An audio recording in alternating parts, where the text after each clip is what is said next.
बात करें इस समय सईद अली शाह गिलानी की तो नजरबंदी में ही बीता जिंदगी का एक बड़ा हिस्सा।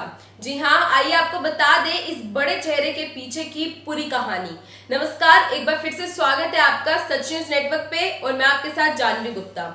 जैसे कि आप सब जानते हैं, हुर्रियत के नेता सईद अली शाह गिलानी के बारे में, जिनका 92 साल की उम्र में कल देर रात को देहांत हुआ। यह कौन थे, कहां पैदा हुए थे और किस तरह से पॉलिटिक्स में इन्होंने प्रवेश किया था, ऐसे काफी सवाल हमारे मन में उठते हैं और इसी का जवाब देंगे हम आपको आज इस खबर के जरिए। जी हाँ, जानिए इनकी पूरी कहानी सच न्यूज नेटवर्क के साथ।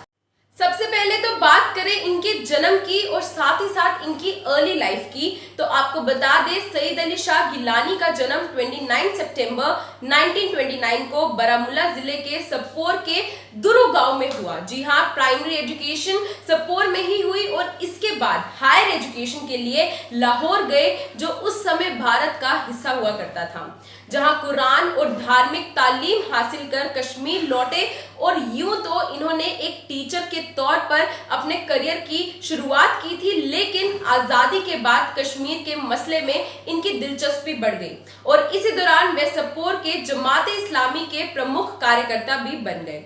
आप सबको ये भी बता दें सईद अली शाह गिलानी ने 1950 में राजनीतिक जीवन अपना शुरू किया था। साथ ही साथ आपको इनकी फैमिली के बारे में भी बता दें कि यह अपनी पत्नी जौहिरा बेगम के साथ श्रीनगर के हैदरपुरा में रहते थे और इनकी 3 बेटियां और 2 बेटे हैं। जी हाँ, एक बेटा नईम जिनकी पत्नी डॉक्टर है और दूसरा बेटा नसीम गिलानी जो स्कॉस्ट में काम करने के साथ साथ ही गिलानी ट्रस्ट के शिक्षण संसाधन को भी देखते हैं। एक बेटी जाहिदा है, जो दूसरी बेटी है उनका नाम फरहत है और तीसरी बेटी का नाम चस्फिदा है।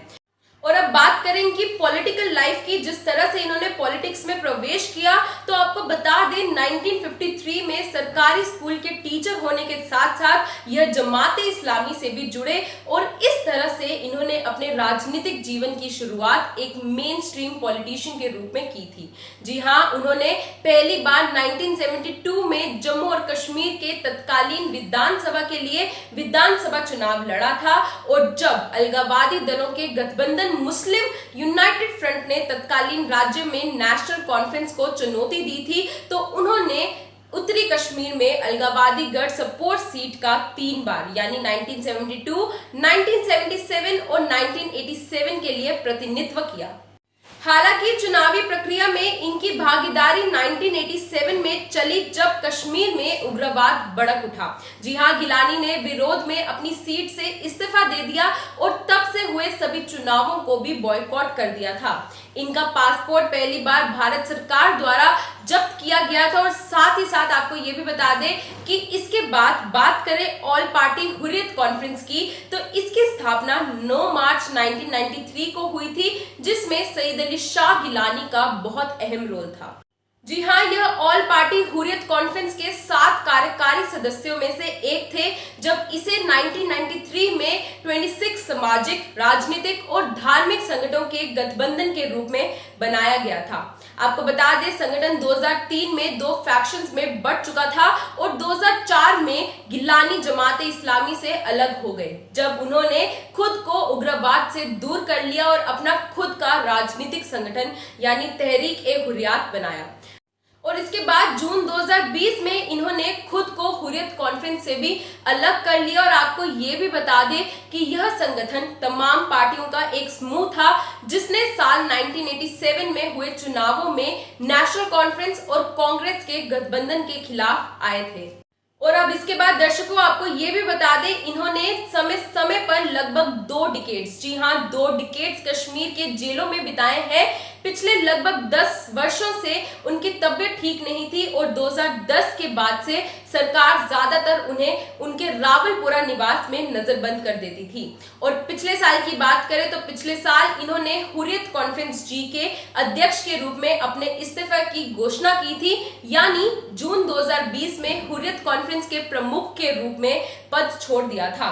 और कल रात, जैसे कि आप सब जानते हैं, श्रीनगर से ये बड़ी खबर हमारे सामने आती है कि कल देर रात इनका निधन हो गया था। वे 92 वर्ष के थे। बुधवार दोपहर को सांस लेने में दिक्कत हो रही थी और सीने में जकड़न की शिकायत के बाद डॉक्टर्स ने घर में ही उनका देखभाल की। देर रात लगभग 10:30 बजे के करीब इन्होंने दम तोड़ दिया और सईद अली शाह गिलानी के शव को उनकी इच्छा के अनुसार आज सुबह उनके आवास के पास एक मस्जिद में कब्रिस्तान में दफनाया गया है। हालांकि उनके बेटे नईम का ये कहना था कि सईद अली शाह गिलानी अपने शव को श्रीनगर शहर के इर्दगाह में दफनाना चाहते थे और साथ ही साथ आपको ये भी बता दें, अंतिम संस्कार के दौरान परिजनों व रिश्तेदारों के साथ ही अधिकारी भी मौजूद रहे। तो दर्शकों, ये थी आप सबके सामने पूरी खबर। जिस तरह से हमने आपको बताया कि सईद अली शाह गिलानी कौन थे, किस तरह से उनकी पॉलिटिकल लाइफ की शुरुआत होती है और उनकी अर्ली लाइफ के बारे में हमने आपको बताया, जिस तरह से वो पॉलिटिक्स में एंटर करते हैं। तो ये थी उनकी जिंदगी की पूरी कहानी आपके सामने। देखते रहे सच न्यूज नेटवर्क। जय हिंद।